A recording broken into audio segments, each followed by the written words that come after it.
अस्सलाम वालेकुम। आज के इस वीडियो में जो हम डिस्कस करेंगे chapter number 4 exercise 4.8 lecture number 18 और आज हम पढ़ेंगे हार्मोनिक प्रोग्रेशन यानी कि हार्मोनिक सीक्वेंस और ये हमारा आखिरी सीक्वेंस होगा।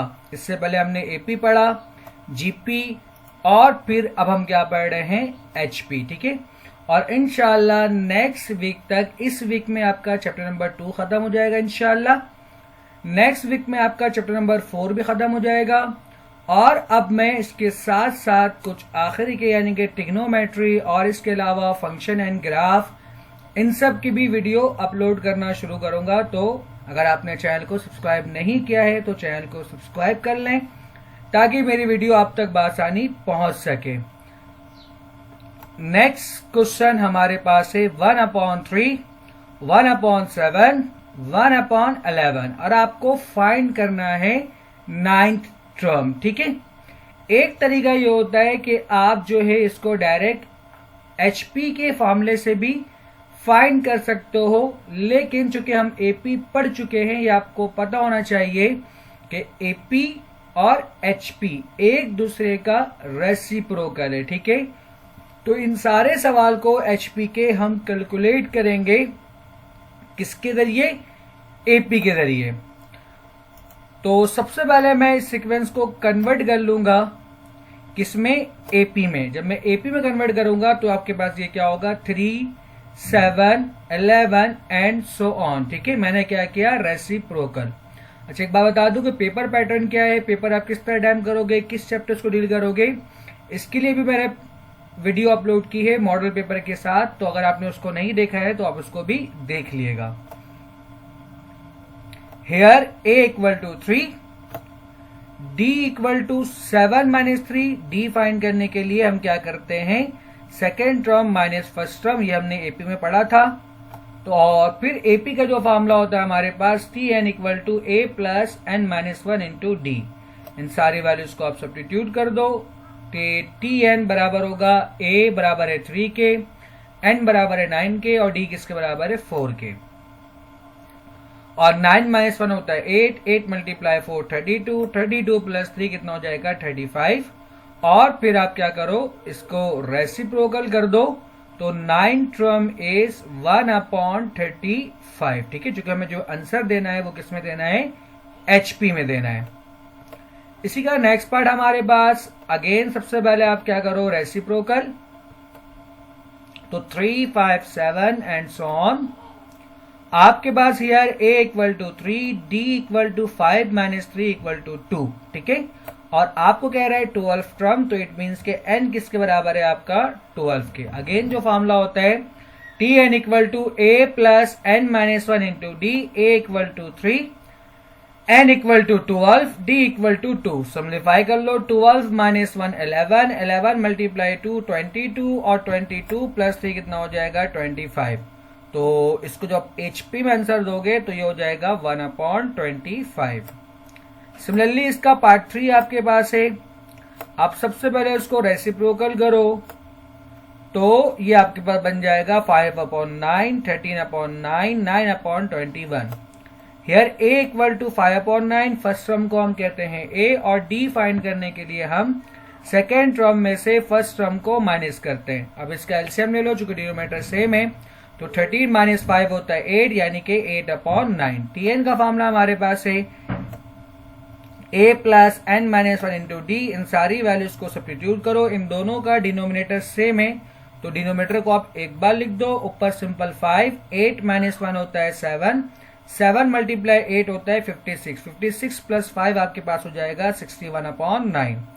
अब इसका आप रेसिप्रोकल कर दो तो एचपी में जो 8 टर्म है वो किसके बराबर होगा, 9/61 के। बाकी इसके पार्ट आप कर लीजिएगा। मैं अब नेक्स्ट क्वेश्चन तरफ बढ़ता हूं, question number 2। If the 7th and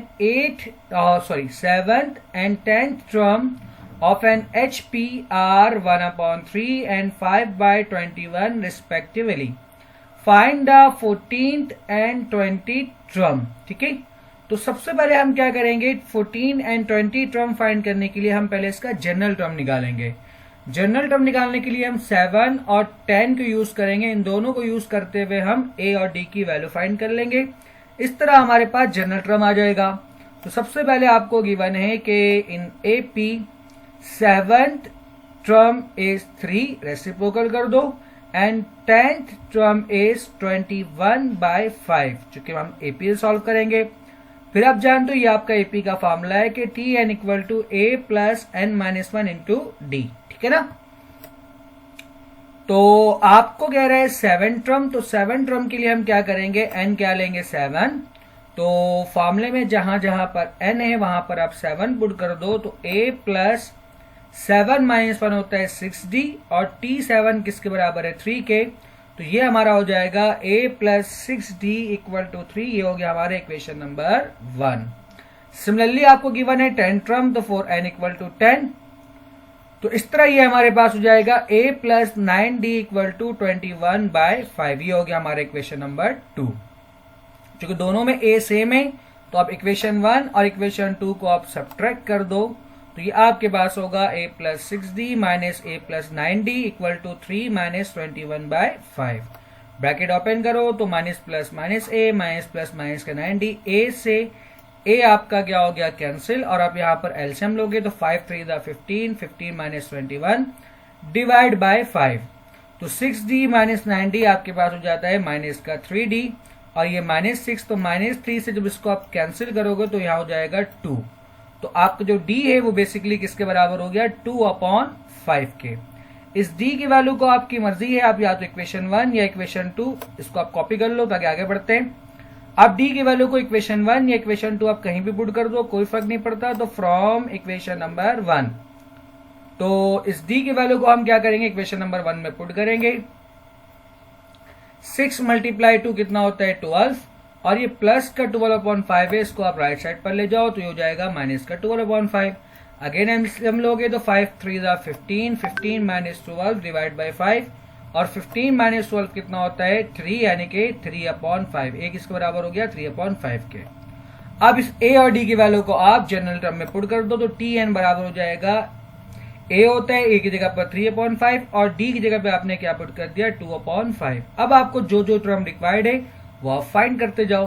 तो सबसे पहले आपको कह रहा है 14 टर्म, तो 14 टर्म के लिए n हम क्या पुट करेंगे 14, तो t14 equal to 14 minus 1, simplify करो, 14 माइनस 1 कितना होता है 13, 13 मल्टीप्लाई 2 होता है 26, और साथ ही साथ आपने क्या किया इसका एलसीएम भी ले लिया, डिनोमिनेटर सेम है, तो डिनोमिनेटर को हम नॉर्मल एक बार लिखेंगे, ऊपर नॉर्मल एड सब्ट्रैक्ट कर देंगे। 3 प्लस 26 कितना हो गया आपके पास 29/5।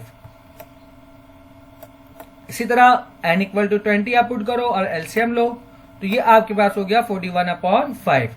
तो आपका जो देयरफॉर या आप लिख दो आखिर में कि देयरफॉर आपको चूंकि एचपी में फाइंड करने कह रहा है, तो देयरफॉर जो 14th टर्म है आपका 14th टर्म इज कितना होगा, ये हो जाएगा आपके पास 5/29 के, और जो आखिर में आपके पास है 20 टर्म, ये आपका बराबर होगा किसके 20 टर्म इज इक्वल टू 5/41। उम्मीद करता हूं कि आज का लेक्चर आपको समझ में आया होगा। वीडियो देखने के लिए शुक्रिया। अल्लाह हाफिज।